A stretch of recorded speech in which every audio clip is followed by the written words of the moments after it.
আমাদের সাথে এই মুহূর্তে তপন সরকার যুক্ত হচ্ছেন।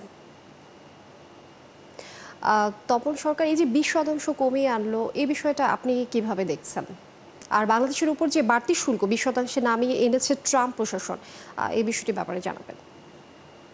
হ্যাঁ, প্রথমে তো এই বাংলাদেশি পণ্য রপ্তানিতে যে যুক্তরাষ্ট্র প্রশাসনের আরোপ করা পাল্টা শুল্কের হার যে 35 থেকে 20% এখন আমরা দেখছি, এটি কিন্তু খুব ইতিবাচক এবং একটি স্বাগতযোগ্য পদক্ষেপ। আমরা এটাতে স্বাগত জানাই এবং এর সঙ্গে সংশ্লিষ্ট সকলকেই আমরা ধন্যবাদ জানাচ্ছি।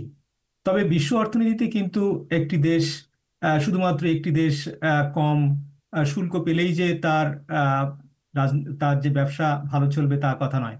যেমন ধরুন, বাংলাদেশের যে আমাদের প্রধান যে আমাদের যে আহ, যে যে- যেটা আমরা রপ্তানি করি, সেটি হচ্ছে আমাদের অ্যাপারেল। এবং দেখা যাবে যে আমাদের এই পোশাক খাতের যে সমস্ত কাঁচামাল আমরা এমন একটা দেশ থেকে আমদানি করছি যেখানে হয়তো আহ, আমেরিকার শুল্ক অনেক উপরে। সেক্ষেত্রে আমাদের কিন্তু ওই কাঁচামালটা আমাদের দেশে আনতে কিন্তু অনেক খরচ হবে। ব্যাপারটা আসলে এরকম। আমি যেখানে আছি অস্ট্রেলিয়াতে, সেখানে কিন্তু পাল্টা শুল্কের হার মাত্র 10%। তার মানে বাংলাদেশের ঠিক অর্ধেক। কিন্তু তারপরও অস্ট্রেলিয়া এখন অত্যন্ত একটি নাজুক অবস্থায় আছে, কেননা অস্ট্রেলিয়ার আহ, যারা আমাদের সাথে যারা আহ, ব্যবসা বাণিজ্য করে থাকে, তাদের উপরে যদি উচ্চ হারে শুল্ক হয় তাহলে কিন্তু অস্ট্রেলিয়াতে সমস্যা হয়। তো যাক, আমি যে কথাটা বলছিলাম যে বাংলাদেশের এক্ষেত্রে যেটা দরকার এই মুহূর্তে, সেটি হচ্ছে যে আমরা এমন কিছু বিষয় আমাদের আসলে ওখান থেকে আমদানি করা উচিত যে জিনিসগুলো আমাদের কাজে দরকার হয়। যেমন আমরা শুনতে পাচ্ছি যে আমাদের বোয়িং এয়ারক্রাফট 25টি আমাদের আমদানি করার একটা আহ, মানে ব্যাপার রয়েছে এর ভিতরে। সেটি আসলে রক্ষণাবেক্ষণ এবং দেখভালের যে বিষয়টি, সেটি আমাদের কতটুকু আছে, তার সক্ষমতা, সেটি আমাদের প্রশ্ন সাপেক্ষ।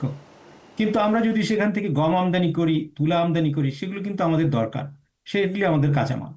এবং একই সাথে আমরা যদি জ্বালানিও আমদানি করি, সেটা আমাদের কিন্তু বিভিন্ন জায়গা থেকে আমাদের করতে হয়।